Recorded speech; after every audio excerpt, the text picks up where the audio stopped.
الحمدللہ رب العالمین والصلاة والسلام علی خاتم النبیین اما بعد فاعوذ باللہ من الشیطان الرجیم بسم اللہ الرحمن الرحیم پڑھیے الصلاة والسلام علیک یا رسول اللہ وعلی آلک واصحابک یا حبیب اللہ الصلاة والسلام علیک یا نبی اللہ وعلی آلک واصحابک یا نور اللہ۔ درود پاک پڑھنے کے بے شمار فضائل و برکات ہیں۔ کعبے کے بدر الدجا، طیبہ کے شمس الضحیٰ صلی اللہ علیہ وسلم کا فرمان عالی شان ہے، اور یہ حدیث ایک بڑی پیاری کتاب ہے، مکتبۃ المدینہ نے جاری کی ہے، 40 اطہار۔ اس کے دوسری قسط صفحہ نمبر 6 اور حدیث نمبر 6 ہے، لا وضوء لمن لم یصلی علی النبی صلی اللہ علیہ وسلم۔ اس کا وضو نہیں جو نبی پاک علیہ الصلوۃ والسلام پر درود پاک نہ پڑھے۔ اس حدیث کا معنی کیا بنے گا؟ یعنی اس شخص کا وضو مکمل فضیلت والا نہیں جو وضو کے بعد سرکار دو عالم صلی اللہ علیہ وسلم پر درود پاک نہ۔ تو ہمیں درود پاک کی کثرت کرنی چاہیے، وضو کے بعد بھی درود پڑھنا ہے، دعا سے پہلے بھی درود پڑھنا ہے، دعا کے بعد بھی درود پڑھنا ہے، تو انشاءاللہ اس کی برکتیں ملیں گی۔ کیا خوبصورت اشعار ہیں۔ آسیوں جرم کی دوا ہے درود، آسیوں جرم کی دوا ہے درود، کیا دوا عین کیمیا ہے درود، چھوڑیو مت درود کو کافی، راہ جنت کا رہنما ہے درود۔ درود پاک کی کثرت کرتے رہا کریں۔ آئیے مل کر محبت کے ساتھ درود پاک پڑھیں۔ صلو علی الحبیب صلی اللہ تعالی علی محمد صلی اللہ علیہ وسلم۔ بخاری شریف کی بڑی کمال کی حدیث ہے۔ حدیث پاک ہے کہ مسلمانوں کی پیاری امی جان حضرت سیدتنا عائشہ صدیقہ طیبہ طاہرہ رضی اللہ تعالی عنہا فرماتی ہیں کہ پیارے آقا علیہ السلام کی خدمت میں خمیسہ نامی ایک خوبصورت ڈیزائن والی چادر پیش کی گئی تاکہ آپ علیہ السلام اسے استعمال فرمائیں۔ اس ڈیزائن والی چادر کو اس زمانے میں خمیسہ کہا جاتا ہے۔ نبی پاک علیہ السلام نے اوڑا اس چادر کو زیب تن فرمایا اور پھر نماز بھی ادا فرمائی، اور اس کے بعد نماز پڑھ کر سلام پھیرنے کے بعد فرمایا، مجھے خطرہ ہوا کہ اس چادر کے پھولوں کے سبب توجہ بٹ جائے گی، لہٰذا یہ چادر ابو جہم صحابی رضی اللہ عنہ کو دے آؤ۔ مشہور مفسر قرآن حضرت مفتی احمد یار خان نعیمی رحمۃ اللہ تعالی علیہ حدیث پاک کے تحت لکھتے ہیں کہ عربی میں خمیسہ جو چادر ہوتی ہے وہ بیل بوٹوں والی بڑی خوبصورت چادر کو کہتے ہیں۔ یہ اونی سیاہ رنگ کی چادر تھی جو ابو جہم رضی اللہ تعالیٰ عنہ نے تحفۃ گفٹ کے طور پر نبی پاک کو پیش کی تھی، مگر پیارے آقا نے نماز ادا فرمائی اور پھر اس کے بعد انہیں واپس لوٹا۔ اب غور کیجئے کہ نبی پاک نے کیا فرمایا کہ مجھے یہ ڈر ہوا، خطرہ ہوا کہ اس چادر میں جو پھول ہیں، پھولوں کی سبب میری نماز سے توجہ ہٹ جائے گی۔ حالانکہ نبی پاک کی شان کتنی عرفہ و اعلیٰ ہے، آپ کی شان بیان کرنا تو دور کی بات، مخلوق میں کوئی چاہے بھی تو آپ کی شان پہچان نہیں سکتا، اس قدر عرفہ و اعلیٰ شان ہے۔ وہ شاعر لکھتے ہیں نا، تیرا وصف بیاں ہو کس سے، تیری کون کرے گا بڑائی۔ یعنی میرے آقا کی شان ایسی ہے کہ جبریل امین بھی حیران ہے کہ پیارے آقا تو وہاں جاتے ہیں جہاں ان کی بھی رسائی نہیں ہے، تو ہماری اوقات کیا کہ ہم ان کی شان بیان کریں۔ ایک اور شاعر لکھتے ہیں نا، میرے نبی پیارے نبی ہے مرتبہ بالا تیرا، جس جا کوئی پہنچا نہیں پہنچا وہاں تلوا تیرا۔ لیکن اتنی بڑی شان والے آقا جنہوں نے نبیوں کی امامت فرمائی، رب کائنات کی عجائبات ملاحظہ فرمائے، آسمانوں کی سیر کی، جنت کے نظارے کیے، مگر نبی پاک کے مبارک فوکس کا عالم کیا تھا؟ قرآن بیان کرتا ہے، ما زاغ البصر وما طغى، آنکھ نہ کسی طرف پھری نہ حد سے بڑھی، یعنی دل کی توجہ ہٹنے کی تو دور کی بات ہے، پیارے آقا کی ظاہری آنکھ مبارک پر بھی ان نظاروں کے بعد کوئی اثر نہ ہوا۔ ایسی توجہ ہے، ایسا فوکس ہے کہ جنت کے حسین نظارے بھی اثر نہیں کر سکتے۔ تو ایک چادر نبی پاک کی توجہ کیسے نماز سے ہٹا سکتے ہیں؟ جن کی توجہ کا عالم یہ ہو کہ قرآن کہتا ہے، ما زاغ البصر وما طغى، آنکھ نہ کسی طرف پھری نہ حد سے بڑھی، تو یہ گویا ہماری تعلیم کے لیے ہمیں سکھایا جا رہا ہے کہ ایسی چادر جس کے پھول بوٹے رنگ نماز میں توجہ نہ ہٹا دیں۔ نبی پاک نے واپس فرما دی، ہمیں سبق دیا کہ ہر اس کام سے بچنا ہے جو نماز میں، اللہ کی عبادت میں، اللہ کی طرف رجوع لانے میں تمہارا دھیان بٹا دے، ان چیزوں سے بچنا ہے۔ تو اے میرے پیارے اسلامی بھائیوں، غور کیجئے کتنی زبردست ہمارے لیے حدیث میں سبق ہے۔ ڈیزائن والی چادر بنانا بھی جائز، خریدنا بھی جائز، اسے اوڑھنا بھی جائز، اسے اوڑھ کر نماز پڑھنا بھی جائز، اس کے باوجود سرکار دو عالم علیہ السلام کا درس یہ ہے کہ اگر ایسی چادر نماز میں خلل ڈال سکتی ہے تو اس کو دور کر دیا۔ دوسری طرف ہماری حالت کیا ہے کہ میوزیکل ٹیونز بنانا بھی ناجائز، اسے حاصل کرنا بھی ناجائز، اس کو چلانا بھی ناجائز، خود سننا بھی ناجائز، دوسرے لوگوں کو سنانا بھی ناجائز، مگر ہماری مسجدوں میں عین نماز کے عالم میں میوزیکل ٹیونز بج رہی۔ کتنا فرق ہے! وہ جائز کام جس کو جو نماز میں خلل ڈالے نبی پاک نے وہ بھی چھوڑ دیا، حالانکہ نبی پاک کی نماز میں خلل کون ڈال سکتا ہے؟ ہماری تربیت کے لیے نا، مگر وہ ناجائز کام جو صرف ہماری نماز میں خلل نہیں ڈالتا، باقی نمازی بھی ڈسٹرب ہو رہے ہوتے ہیں۔ غور کیجئے کون سی جگہ باقی بچی تھی جہاں میوزک نہیں تھا؟ بازاروں میں میوزک، بسوں میں میوزک، ٹرینوں میں میوزک، جہازوں میں میوزک، ایئرپورٹ پہ میوزک، ہمارے شاپنگ سینٹر ہر طرف یہ تباہی بچی ہوئی ہے، کسی کو خیال ہی نہیں ہے۔ بلکہ اب تو میں ایک دو جگہ لفٹوں میں گیا، کسی بلڈنگ کی نئی لفٹ لگی ہوئی تھی، آفس ٹاور تھا، اس کی لفٹ پہ بیٹھے ہوئے لفٹ چل رہی ہے، اس پہ میوزک۔ میں نے کہا اللہ کے بندو، آپ کی آفس ہے، آپ ہر آنے والے کو میوزک سنا رہے ہیں، اگر اس میں آپشن ہے تو اس کے اندر کوئی اچھی چیز لگا لو بھائی، کوئی چڑھائی پر چڑھنے کی دعا لگا لو، سواری پر چڑھنے کی دعا لگا لو۔ یہ کیا لگایا ہوا ہے آپ کو؟ احساس بھی نہیں ہے لوگوں کو کہ میری وجہ سے نہ جانے کتنے لوگ میوزک سن رہے ہیں۔ اب جو یہ گانوں کی اور میوزک کی ٹیون رکھتے ہیں، ہمیں کوئی کال کرے تو وہ جناب میوزک سنے، ہم نہیں سن رہے، وہ سنے اور اس کا گناہ بھی مجھے ملے۔ کتنا عجیب معاملہ ہے، کسی کو احساس تک نہیں ہے۔ لیکن ان تمام برائیوں میں ایک جگہ باقی تھی جہاں ہمیں میوزک سننے کو نہیں ملتا تھا، اور وہ جگہ تھی اللہ کا پاک گھر، مسجد، جہاں ہم سکون سے آ کے بیٹھ کر عبادت کر سکتے تھے۔ مگر شیطانی چرخے نے، شیطان نے کیا پلان کیا کہ ہماری جیبوں میں آیا موبائل فون، اور اب موبائل فون پہ ایسی ایسی ٹیون رکھی ہوئی ہے کہ جناب صفیں تیار ہیں، نماز شروع ہوتی ہے، حالانکہ کئی مسجدوں میں اعلان ہوتا ہے کہ جناب اپنے موبائل فون سائلنٹ کر دیں، امام صاحب بار بار یاد دلاتے ہیں، مگر کچھ لوگ ہیں جو نہیں سمجھتے۔ اول تو میوزیکل ٹیون رکھنی نہیں چاہیے، اور رکھ دی ہے تو اس کو ختم کریں، اور مسجد کے اندر سائلنٹ نہیں کر رہے۔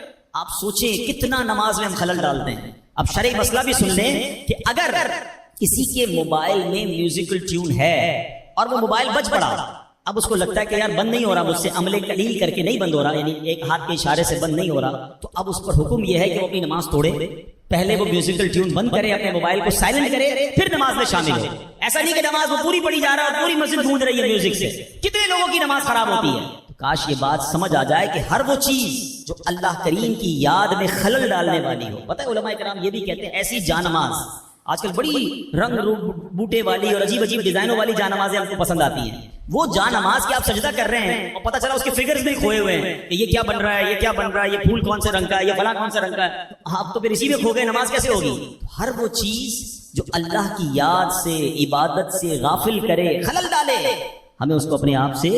اچھا ایک اور بات، اور ہم آتے کتنی دیر ہے مسجد میں؟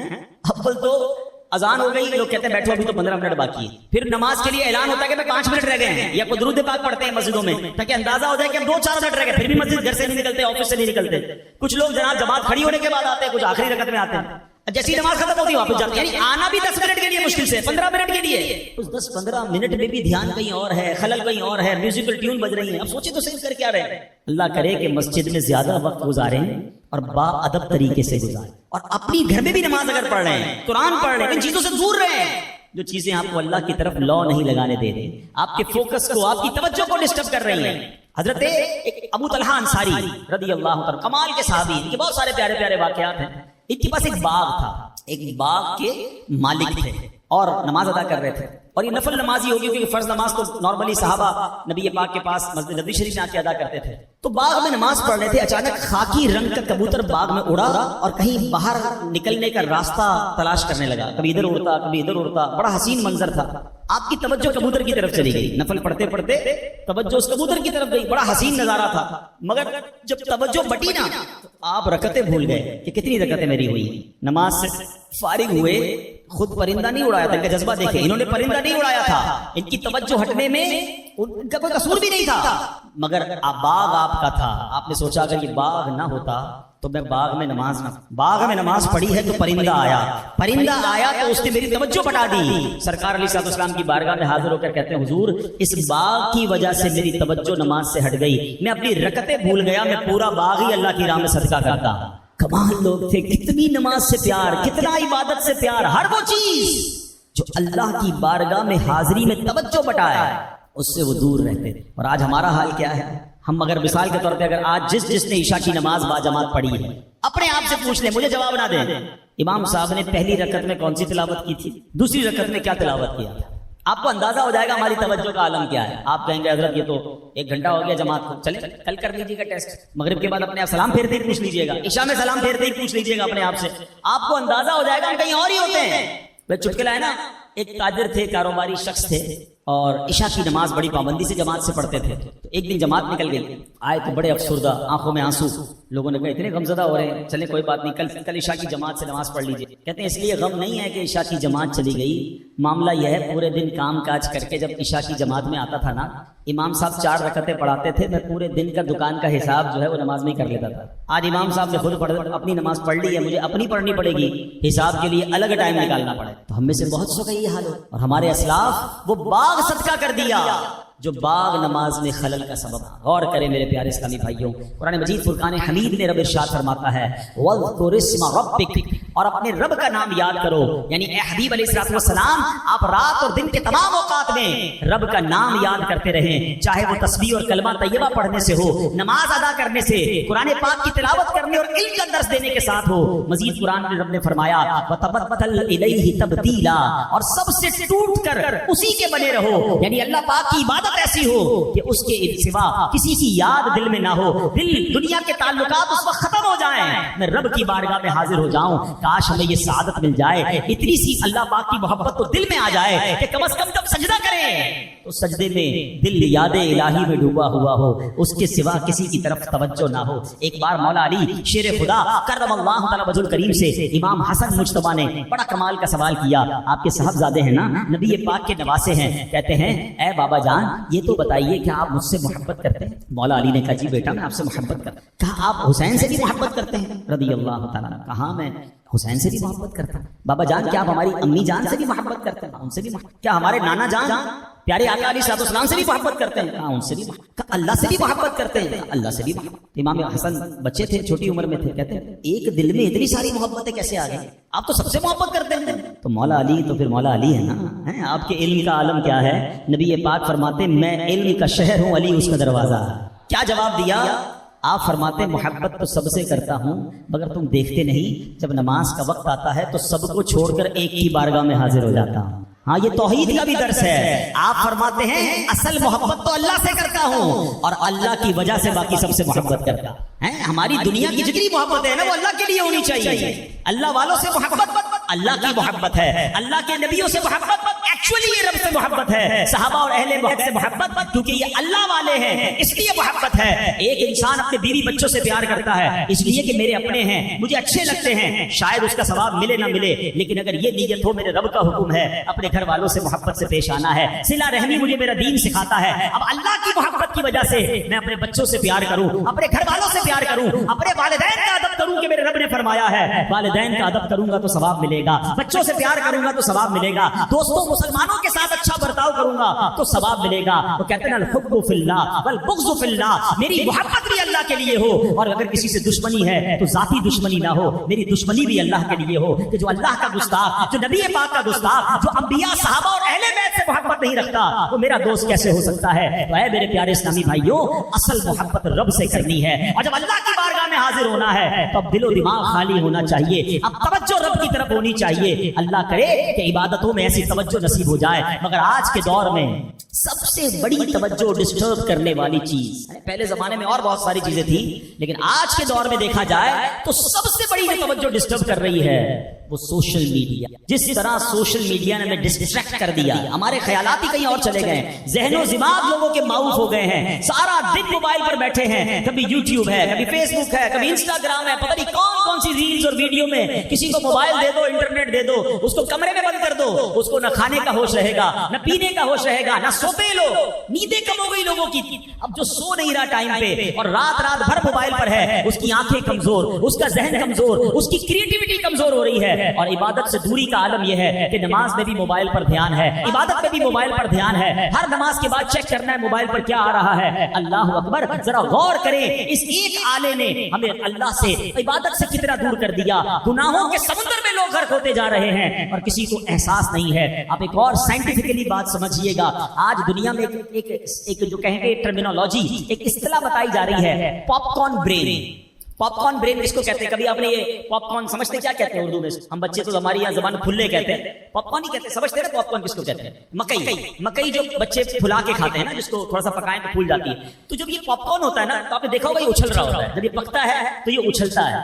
فرمایا سوشل میڈیا نے سائنٹیفکلی ٹرمینالوجی آئی ہے کہ اس دماغ کو پاپ کارن برین بنا دیا ہے. دماغ کا دیکھیں آپ ایک بات سمجھیے گا، بڑی لاجیکلی بات سمجھا. آپ کے سامنے کوئی اللہ نہ کرے آپ کے سامنے روڈ پر ایکسیڈنٹ ہو جائے اور کسی کی اللہ نہ کرے تکلیف اس کو پہنچ جائے، ٹانگ وغیرہ ٹوٹ جائے، کتنے گھنٹوں تک، کتنی دیر تک آپ کے دماغ میں یہ اثر رہتا ہے؟ آپ افسردہ رہتے ہیں، آپ کے دل پہ تکلیف ہو رہی ہوتی ہے کہ یار کسی مسلمان کے ساتھ برا ہو گیا. ایسا ہی. اچھا اسی طرح اگر آپ کے سامنے کوئی خوشی کی خبر آ جائے، ماشاءاللہ کسی کے بچے کی ولادت ہو یا کسی کی شادی ہو، دوست کو کوئی بڑی خوشی مل جائے، تو کتنی دیر تک آپ بھی خوش ہو رہے ہوتے ہیں، آپ انجوائے کر رہے ہوتے ہیں. ہم انسان ہیں نا، ہمارے دماغ اور دل پر واقعات کا اثر پڑتا ہے اور وہ اثر کافی دیر تک رہتا ہے، یہ نیچرل ہے. لیکن سوشل میڈیا پہ کیا ہو رہا ہے؟ آپ نے موبائل ہاتھ میں لیا، ایک ویڈیو دیکھی کہ کار کا ایکسیڈنٹ ہوا اور بندے کی ٹانگ کٹ گئی، آپ کے دماغ میں سیڈنس، افسردگی آئی.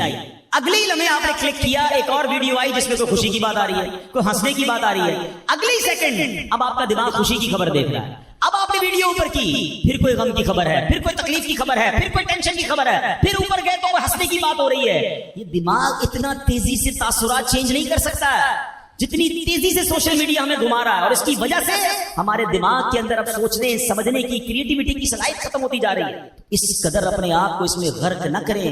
ایسے لوگ امیر علیہ سنت تو بہت پہلے فرما چکے کہ شاید اب یہ سوشل میڈیا کے بعد ہمیں تخلیقی اور جس کو کہیں کہ تحقیق کرنے والے علماء شاید نہ ملیں.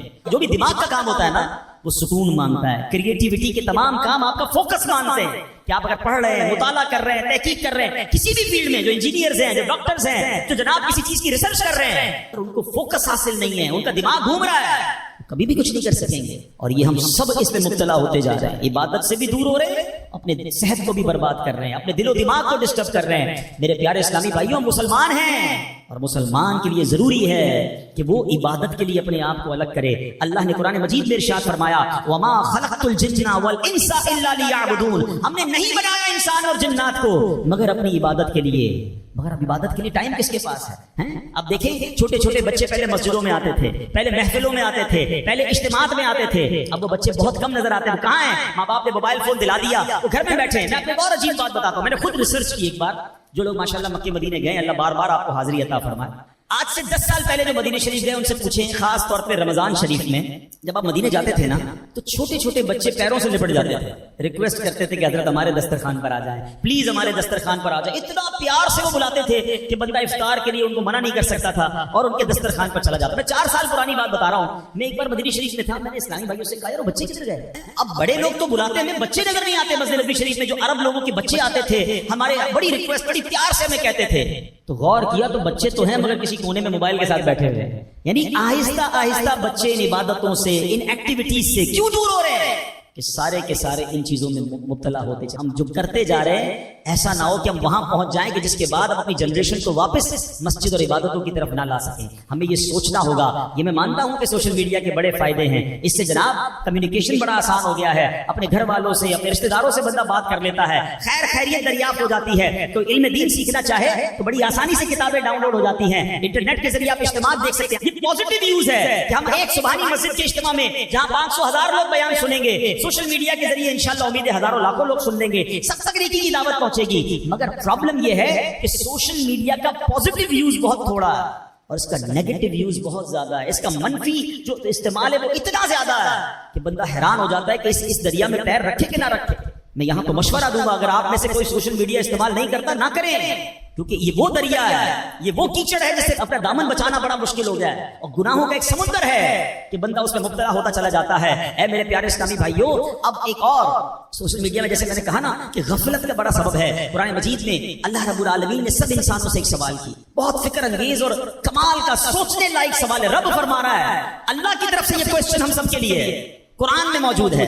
اللہ فرماتا ہے یا ایھا الانسان ما غرک بربک الکریم. خدا کی قسم جس دن یہ آیت سمجھ آ گئی نا ادھر جا کے لگتی ہے. اس کا معنی پتہ کیا ہے؟ اے انسان، تجھے کس چیز نے اپنے کرم والے رب کے بارے میں دھوکے میں ڈالا. وہ کیا چیز تھی جس نے رب سے دور کر دیا؟ وہ کیا مال کی محبت تھی، کیا دنیا کی محبت تھی، کیا اللہ اکبر غلط کاموں کی محبت تھی جس نے تجھے اپنے رب سے دھوکے میں ڈال دیا، رب سے دور ہو گیا.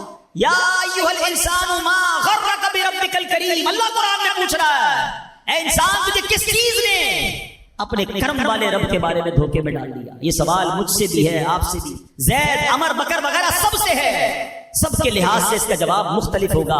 کسی کو دنیا کی محبت اللہ پاک سے غافل کر رہی ہے، کسی کو مال کی طلب نے اللہ سے دور کر دیا، کسی کو منصب کی چاہت، ارے جناب یہ سیٹ حاصل کرنی ہے، یہ عہدہ حاصل کرنا ہے، چاہے لوگوں کا بیڑا غرق ہو جائے کسی طرح یہ سیٹ حاصل کرنی ہے. اس سیٹ کے لالچ نے اسے اللہ سے دور کر دیا. کسی کو نفسانی خواہشات اللہ کی یاد سے غافل کر رہی ہے، کسی کو حسد غافل کر رہا ہے، کسی کے دل میں بغض و کینہ ہے، بدلہ لینا ہے، چھوڑنا نہیں ہے، یہ بغض و کینہ اللہ سے دور کر رہا ہے. کسی کو عزت و شہرت کی خواہش غافل کرتی ہے. ایک چیز جو شاید سب کے لیے وبال جان ہے، جو بچے ہوئے، جو بچ گئے، وہ بچے ہوئے ہیں، اس کے علاوہ سب کو اللہ پاک کی یاد سے غافل کرنے والی چیز، بہت بڑی چیز، یہ سوشل میڈیا بھی بن گیا ہے. اے میرے پیارے اسلامی بھائیوں، کتنے ایسے ہیں سوشل میڈیا کی وجہ سے ان کی جماعت چلی جاتی ہے، نمازیں قضا ہو جاتی ہیں. روزانہ سوشل میڈیا چلانے کا ٹائم ہے، تلاوت کرنے کا ٹائم نہیں ہے. یوٹیوب روزانہ بلا ناغہ دیکھتے ہیں، درود پاک روزانہ پڑھا نہیں جاتا، واٹس ایپ پر اسٹیٹس روزانہ دیکھتے ہیں بلکہ بار بار دیکھتے ہیں. اللہ پاک کی یاد روزانہ نہیں آتی. فیس بک پر اپنی پوسٹ لگا کر بار بار دیکھتے لائکس کتنے ہو گئے، فالو کتنے ہو گئے. مسجد میں ہیں، بازار میں ہیں، مارکیٹ میں ہیں، کسی ہوٹل پر بیٹھے ہیں، بلکہ کسی بزرگ کے بازار پر پہنچ جائیں، کسی اجتماع میں ہو، محفل میں ہو، بلکہ کسی اللہ والے کے قدموں پہ بھی پہنچ جائے نا، جہاں دعائیں قبول ہو رہی ہیں وہاں بھی دماغ سوشل میڈیا پہ لگا ہے. بلکہ دیکھا یہ گیا کہ مکے میں، مدینے میں، کعبے کے سامنے سیلفی لینی ہے، ابھی ابھی اپلوڈ کرنا ہے، لائیو کرنا ہے، پھر دیکھنا ہے کتنے فالوور، کتنے لائکس. یہ تو رونے کا مقام تھا، یہ تو مانگنے کا مقام تھا، یہ تو گر گڑانے کا مقام تھا. سب رو رہے ہیں اور میں اپنے موبائل میں لگا ہوا ہوں. مجھے تو کبھی کبھی افسوس پتہ ہے کیا ہوتا ہے، کہیں کسی محفل میں گئے، اجتماع میں گئے اور دعا ہو رہی ہے اور دعا میں مجمع پر رکت کاری ہے، سارے رو رہے ہیں، ان میں سے کوئی صاحب اٹھیں گے اور سب کی ویڈیو بنانی، اپنی ویڈیو بنانی. مجھے ہوتا ہے کہ یار سب رو رہے ہیں، مانگ رہے ہیں، تم کس کام میں لگ گئے؟ کیا تماشا لگا ہوا ہے. کاش یہ بات سمجھ آ جائے. پچھلے دنوں میں بغداد شریف میں تھا، یقین کرے کتنوں کو سمجھایا، ہو سکتا ہے میری اس بات سے کتنے ناراض بھی ہو گئے ہوں گے، مگر مجھے میرے دل کی ایک بات بتائیں. مثال کے طور پہ کوئی مشہور آدمی، اب کوئی کتنا ہی مشہور کیوں نہ ہو، غوث پاک کی بارگاہ میں آیا تو مرید ہی آیا ہے نا، غلام ہی آیا ہے نا، اتنی بڑی بارگاہ میں کیوں آیا ہے؟ وہ بھی خیرات لینے آیا، اللہ کی بارگاہ میں دعا کرنے آیا ہے. اب اس دربار کو چھوڑ کر سب لوگ اس کے پیچھے، اس کی تصویریں، اس کے ساتھ سیلفی. میں نے کہا مجھے ایک بات بتاؤ، ایک بادشاہ کا دربار ہو، اس بادشاہ کے دربار میں غلام آ جائے، اسی بادشاہ کا غلام آ جائے، اور تم بادشاہ کو چھوڑ کر غلام پر توجہ دو، یہ کیسی بات؟ جہاں غوث پاک موجود ہیں، امام حسین کے روزے میں امام حسین موجود ہیں، مولا علی کے روزے میں مولا علی موجود ہیں، مدینے پاک میں نبی پاک موجود ہیں، اور آپ ادھر کیا کیا کر رہے ہیں؟ اس کے ساتھ سیلفی، بھاگ بھاگ کے اس کے ساتھ سیلفی. خدا کے واسطے یہ سب کام چھوڑ دیں.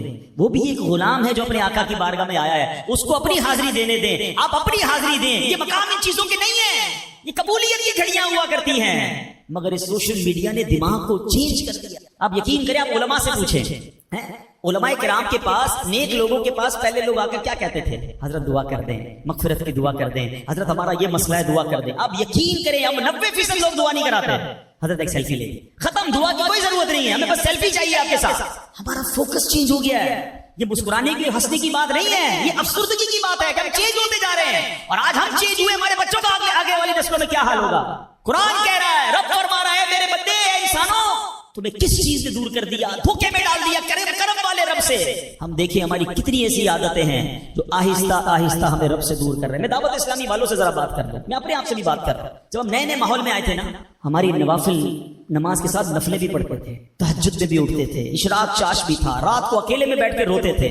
آپ نے دیکھا کہ آہستہ آہستہ کئیوں کی، سب کی نہیں کہہ رہا، جو نیک اعمال کے پابند ہیں ان کی ماشاءاللہ پوری ہو رہی ہوں گی. مگر جیسے جیسے صحبتیں بدلی، نفل چلی گئی، اب صرف سنتیں اور واجبات ہیں. کئیوں کی جماعتیں چلی جاتی ہیں. پہلے روز تلاوت قرآن تھی، کیا اب بھی تلاوت قرآن روز ہو رہی ہے؟ سورہ ملک روز پڑھتے تھے. اب غور کریں، عقل کیا کہتی ہے کہ ڈے بائی ڈے جیسے جیسے میری عمر بڑھتی جا رہی ہے نا، میں آپ قبر کے قریب ہو رہے ہیں، اپنے قبر کے قریب ہو رہے، تھوڑے دنوں میں چلے جانا ہے ہمیں. ایک جنازہ ہوا ہے، ان کے گھر پہ دعا کر کے آئے ہوں، اللہ ان کی مغفرت فرمائے. میں نے پوچھا کتنی عمر تھی؟ کہا 55 سال. اب بتائیں کتنے بھائی ایسے جو 55 سال اور اس سے زیادہ کے ہیں؟ میں بھی 50 کا ہو گیا ہوں تھوڑے دنوں میں بھی. ابھی کتنا انتظار ہے، مطلب اور کتنا وقت ملے گا مجھے اور آپ کو؟ کبھی بھی چلے جائیں گے. مگر جتنا قبر کے قریب ہو رہے ہیں، عقل یہ کہتی ہے کہ اتنی نیکیاں بڑھنی چاہیے، اتنی عبادتیں بڑھنی چاہیے، اتنا تلاوت، اتنا ذکر، اتنا گناہ سے میں بچنے والا بنوں، مگر ہو یہ رہا ہے کہ ڈے بائی ڈے نیکیاں کم ہو رہی ہیں اور گناہ بڑھ رہے ہیں، غفلت بڑھ رہی ہے، اور اس میں بہت ساری چیزیں ہیں، بری صحبتیں ہیں، سوشل میڈیا ہے۔ اچھا پھر سوشل میڈیا پر اللہ اکبر کتنے خسارے ہیں۔ قرآن نے جا بجا مجھے اور آپ کو جھنجھوڑا، ایک جگہ رب فرماتا ہے والعصر ان الانسان لفی خسر۔ کتنی بار یہ سورت آپ نے پڑھی ہوگی، اس کے معنی پر غور کیا؟ آسان ترجمہ قرآن کنز العرفان، زمانے کی قسم بے شک آدمی ضرور خسارے میں ہے۔ امام حسن بصری رحمت اللہ تعالی علیہ فرماتے ہیں یہاں اثر سے مراد وقت اثر ہے۔ جس طرح اثر کا وقت ہوتا ہے نا تو دن اینڈ کی طرف ہوتا ہے، دن اختتام کی طرف ہوتا ہے، اس وقت کام کاج کرنے والے، بازاروں میں کام کرنے والے کام سمیٹنا شروع کرتے ہیں۔ اب وہ وقت قریب آ جاتا ہے کہ دن بھر کچھ نہیں کمایا، وہ بھی جلد گھر پہنچے گا، اب اس کے بال بچے جمع ہو جائیں اور پیسوں اور کھانے وغیرہ کا مطالبہ کریں، تب اسے شرمندگی کا سامنا ہوگا کہ دن پورا گزار کر آیا مگر خالی ہاتھ آیا۔ اللہ اکبر۔ امام حسن بصری فرماتے دنیا اپنے اثر کے وقت، قیامت قریب آ رہی ہے، اب وقت پورا ہونے والا ہے، جلد ہی موت اپنے جال بچھا دے گی، تیری روح نکال لی جائے گی، تجھے اندھیری قبر میں اتار دیا جائے گا۔ آہ وہ نادان جو غفلت میں دن رات گزارتا چلا جا رہا ہے، وہ کتنے خسارے میں ہے، کتنے نقصان میں ہے۔ ہاں ہاں جلد، بہت جلد حشر برپا ہوگا، قیامت قائم ہوگی، ہمیں اپنے رب کے حضور پیش کیا جائے گا، پھر ہم سے پوچھا جائے گا دنیا میں کیا کما کر لائے، اللہ کی دی ہوئی نعمتوں کا کیا حق ادا کیا، ہر نعمت کے بارے میں پوچھا جائے گا۔ اب اس دن ہم کیا جواب دیں؟ اللہ پاک فرماتا ہے اقترب للناس حسابهم وهم في غفلة معرضون۔ ترجمہ کنز العرفان، لوگوں کا حساب قریب آ گیا اور وہ غفلت میں منہ پھیرے ہوئے۔ حساب قریب آتا جا رہا ہے، غفلت بڑھتی جا رہی ہے۔ ارے ابھی تو سامان اور جمع کرنا ہے۔ کاش ہمارا ذہن بن جائے کہ ہر گزرتے والا دن مجھے نیکیاں جمع کرنی۔ بزرگان دین کا کیسا ذہن تھا؟ قبیلہ بنو تمیم کے ایک شخص کہتے ہیں میں ایک مرتبہ حضرت عامر بن عبداللہ رحمۃ اللہ تعالی کی خدمت میں حاضر ہوا۔ جب پہنچا تو وہ نماز ادا کر رہا ہے، میں انتظار میں بیٹھ گیا۔ انہوں جو ہی سلام پھیرا تو فرمایا جلدی بتاؤ، کام بتاؤ کیا ہے، مجھے جلدی ہے۔ نماز پڑھ رہے تھے، کہتے میں قریب بیٹھ گیا، سلام پھیرتی مجھے کہتے جلدی بتاؤ کیا کام ہے، مجھے جلدی ہے۔ حضرت جلدی کس چیز کی ہے، آپ تو نماز پڑھ رہے ہیں۔ سنو کیا جواب دیتے ہیں، فرماتے ہیں اللہ پاک تم پر رحم فرمائے، نہ معلوم کب ملک الموت آ جائیں، میری روح قبض کرنے کا وقت آ جائے، مجھے بہت ساری نیکیاں جمع کرنی ہے، اس کی مجھے جلدی ہے۔ میں فضول بات نہیں کرنا چاہتا، میں فضول کام نہیں، تمہاری بات ہو جائے تو میں دوبارہ نماز شروع کر دوں، تمہاری بات پوری ہو جائے تو دوبارہ نیکیوں میں لگ جاؤں۔ یہ بزرگان دین کا ذہن تھا کہ جتنی سانسیں ہیں اتنی نیکیاں جمع کر رہے ہیں، مگر آج ہمارا حال یہ ہے کہ ایک ایک دن میں گھنٹوں سوشل میڈیا پہ وقت گزر رہا ہے، سانسیں کتنی قیمتی ہیں ہمیں احساس ہی نہیں۔ اچھا پھر ایسا نہیں کہ صرف فضول وقت گزر رہا ہے، بلکہ اس میں گناہوں والا وقت گزر رہا ہے، بے حیائی ہے، میوزک ہے، بے پردگی ہے، نہ جانے کیا کیا میری اور آپ کی آنکھوں کے سامنے آ رہا ہے، مگر کسی کو احساس ہی نہیں، دیکھی جا رہے ہیں، سنی جا رہے ہیں، ہنسی جا رہے ہیں۔ اچھا پھر اس کو شیئر بھی کرتے ہیں۔ ایک تو آپ نے حرام دیکھا، اب شیئر کیا، جتنوں نے دیکھا سب کا گناہ آپ کو ملے گا، اس کا احساس ہی نہیں۔ اپنے پیج بنائے، اپنے چینل بنائے اور اس پہ الٹی سیدھی ویڈیوز، بلکہ اب تو ایک نیا زمانہ آ گیا نا کہ اب تو ہر چھوٹا بڑا آدمی یوٹیوبر بننا چاہتا ہے۔ میں ایک دو جگہ گیا، کسی کے گھر میں 3 یا 4 سال کا بچہ آیا، 4 سال عمر ہوگی، آ کر مجھے کہتا ہے انکل وہ میرا پیج لائک کر دیں گے؟ میں نے کہا آپ کا پیج؟ کہتے ہیں ہاں میں بھی یوٹیوب ہیں اور مجھے فلاں دوست سے زیادہ لائکس چاہیے، فالوور چاہیے۔ کدھر جا رہی ہے ہمارے بچے کس کام میں لگ گئے؟ اچھا پھر ہو کیا گیا ہے کہ اب لائکس بڑھانے کے لیے الٹے سیدھے کام کر رہے ہیں، ناچ گانے عجیب چیزیں لگا رہے ہیں تاکہ لوگ ہمیں دیکھیں۔ سوشل میڈیا تو ہے ہی عجیب و غریب چیز نا، وہ کہتے ہیں نا اے فار ایپل بی فار بال، اس کو کوئی نہیں دیکھے گا۔ اب اے فار ایپل اور سی فار بال کہیں گے تو لوگ دیکھیں گے، سی فار بال کیسے بول رہا ہے، الٹا کام کرو گے تو لوگ دیکھیں گے۔ اچھا الٹا کرنا ہے تاکہ لائکس ملیں گے تو پیسے ملیں گے۔ کبھی آپ نے سوچا کہ حرام کام کی آپ نے ویڈیو بے شک ملینز نے دیکھی، آپ کو مرنا تو ہے نا، آپ مر جائیں گے، وہ ویڈیو باقی رہے گی، جب تک دیکھی جاتی رہے گی تب تک قبر میں عذاب ہوتا ہے۔ کیا کرنا ہے میں نے ان لائکس کا، ان فالوز کا؟ ہمیں بھی لوگ کہتے ہیں کہ یار مذہبی کنٹینٹ پر اتنے فالوور نہیں آتے، مذہبی کنٹینٹ پر اتنے لائکس نہیں آتے، آپ کچھ اور بھی بات کیا کریں۔ ارے ہم نے کہا کیوں لائکس چاہیے بھائی، اللہ راضی ہو جائے، بے شک دنیا میں کوئی نہ پوچھے، میرا جملہ یاد کر لو، مجھے کروڑوں لوگ لائک کر دیں، اگر اللہ رسول کی بارگاہ میں ان لائک ہو جاؤں تو کیا کرنا ہے ان لائکس کا؟ خدا کے واسطے ایسا کام کرنا کہ اللہ اور رسول مجھے لائک کر دے، وہ مجھے پسند کر لیں، اس کام سے بچنا کہ لوگوں کے لائک کرنے کے چکر میں اللہ رسول کی بارگاہ میں ان لائک نہ ہو جائے، وہاں اگر ناراض ہو گئے نا رب اور اس کے رسول، بربادی مقدر ہو جائے گی۔ کیا کرنا ہے، میرے یہ بٹن آ گیا تو وہ بٹن آ گیا، جناب اتنے فالوور ہو گئے، میرے اتنے چاہنے والے ہو گئے، کام کیا کر رہے ہو، ڈال کیا رہے ہو سوشل میڈیا پہ، یہ تو سوچیں۔ اچھا پھر ایک عجب تماشا کیا ہے تحقیق تو ہے نہیں، کوئی عربی عبارت آئی، کسی نے لکھ کر بھیجا قرآن کی آیت ہے، قرآن پورا یاد تو تھا نہیں، شیئر کر دیا۔ آپ کو پتا ہے اللہ پر جھوٹ باندھنا، فرمایا اس کا ٹھکانہ جہنم ہے، تو آپ آیت قرآن کہہ کر فارورڈ کر رہے ہوتے ہیں، حدیث کہہ کر فارورڈ، آپ کو تو نہیں پتا، آپ کے پاس حدیث آئی آپ نے فارورڈ کی، اس کا مطلب کیا ہوا؟ رسول پاک پر جھوٹ باندھ رہے ہیں۔ تو دینی مسئلے بھی فارورڈ کرنے ہیں تو کسی اوتھینٹک عالم دین سے مشورہ کر کے کریں نا، ہر چیز فارورڈ کرنی۔ میں آپ کو مشورہ دیتا ہوں، اول تو سوشل میڈیا استعمال نہ کریں، اگر کرنا ہے تو اللہ سلامت رکھے دعوت اسلامی کو، کمال کی تحریک ہے، ڈیجیٹل فارمیٹ میں جتنا بڑا کام دعوت اسلامی کر رہی ہے، ہر تقریباً سوشل میڈیا فارمیٹ پہ دعوت اسلامی موجود ہے، چاہے وہ فیس بک ہو، انسٹاگرام ہو، آپ کا یوٹیوب ہو، ٹک ٹاک ہو، جو بھی آپ کے سافٹ ویئرز ہیں، آپ نہ جائیں اس پر، پہلا تو مشورہ یہ ہے، لیکن اگر آپ جا رہے ہیں وہاں دعوت اسلامی کے جو پیجز ہیں اس کو اور وہ فارورڈ کیجیے تاکہ وہ آپ کو پتا ہے علماء سے چیک کر کے ڈالا گیا ہے، انشاءاللہ پھر اس کا ثواب بھی ملے گا۔ لیکن اپنی طرف سے جس کا جو آ رہا ہے، اچھا پھر اتنا افواہوں کا بازار گرم ہے کہ فلاں خبر آئی اس کو پھیلا دیا، اس کو پھیلانے کے بعد یہ بھی نہیں سوچ رہے کہ کسی کی عزت خراب ہو جائے گی، معاشرے میں کوئی بد امنی ہو جائے گی، بے امنی ہو جائے گی، سوچتا ہی کوئی نہیں ہے، فوراً فارورڈ تاکہ سب سے پہلے میں بتاؤں لوگوں کو کہ خبر آئی ہے، نہیں خبر آئی ہے، بعد میں پتہ چلتا ہے خبر ہی جھوٹی تھی۔ تو خدا کے واسطے یہ جھوٹی افواہیں پھیلانا، جھوٹی خبریں پھیلانا، اور روایت آپ نے سنی ہوگی کہ کسی کے جھوٹا ہونے کے لیے کافی ہے کہ سنی سنائی بات کو آگے پھیلا دے، مگر آج کسی کو پڑی نہیں، کسی کا بیڑا غرق ہوتا ہو، کسی کی بے عزتی ہوتی ہو، کسی کی فیملی کا جناب پردہ کھلتا ہو، کوئی ٹینشن نہیں ہے، بس جلدی پہنچا دو سب کو، گروپوں میں پھیلا دو۔ کبھی آپ نے اپنے بارے میں سوچا ہے کہ اگر میری کوئی پرابلم، میرا کوئی عیب، انسان تو میں بھی ہوں نا، آپ بھی ہیں، ہم فرشتے تو نہیں ہیں، ہمارے ساتھ بھی غلطیاں ہوتی ہیں، اگر میرا کوئی عیب کوئی اور اچھا لگے گا آپ کو؟ تو جب آپ کا عیب، میرا عیب کوئی نہ پھیلائے، ہم یہ چاہتے ہیں، تو دوسرے کا عیب کیوں پھیلاتے ہیں؟ دوسرے کی بات کیوں سب تک پہنچاتے ہیں؟ پتہ چل بھی گیا، خاموش ہو جائیں، پردہ ڈالیں۔ روایتوں میں آتا ہے نا کہ جو کسی کا عیب کھولتا ہے اس کے عیب کھول دیے۔ آج آپ کسی کے عیب کھولنے پر خوش ہیں، ہاں اس کی بچی نے ایسا کیا، اس کے بیٹے نے ایسا کیا، اس کے گھر میں یہ ہو گیا، اس سے یہ غلطی ہو گئی، سنو کیا کہہ رہا ہے، بڑا مزہ آتا ہے کسی کے عیب پھیلانے پر۔ کبھی سوچا کہ میرے اور آپ کے عیب کھل گئے تو ہمارا کیا ہوگا؟ کتنی ایسی میری اور آپ کی غلطیاں ہیں جو کسی کو دنیا میں نہیں پتا، میں جانتا ہوں، میرا رب جانتا، اس نے چھپا کے رکھی ہے، اس نے عزت قائم رکھی ہے۔ دوسروں کی عزتیں اچھالنے والوں یاد رکھنا، جو دوسروں کے عیب کھولتا ہے، اس کے جو مسلمان کے عیب چھپاتا ہے، اللہ اس کے بھی عیب چھپاتا ہے۔ فیصلہ آپ کر لیجیے۔ سوشل میڈیا تباہی مچا رہا ہے، تھوڑی دیر کسی عالم دین سے، کسی مسلمان سے کوئی جملہ نکل گیا، یار تھوڑا انتظار تو کرو، اس کی وضاحت تو آنے دو، نوبڈی کیئر۔ یہ شیطانی چرخہ ہے، بچائیے اس کو۔ اور اچھا پھر ایک اور پرابلم ہے، ہاتھ میں سوشل میڈیا آ گیا، کسی کو سمجھانا ہے، کسی نے کوئی غلطی کر بھی دی، چلو غلط کام کیا، اس کو بھی سوشل میڈیا پہ سمجھانا ہے تاکہ ہزاروں لوگ سنیں کہ میں کیا سمجھا رہا ہوں۔ بھائی آپ نے جس سے پرابلم ہے اس سے ڈائریکٹ بات کرتے ہیں۔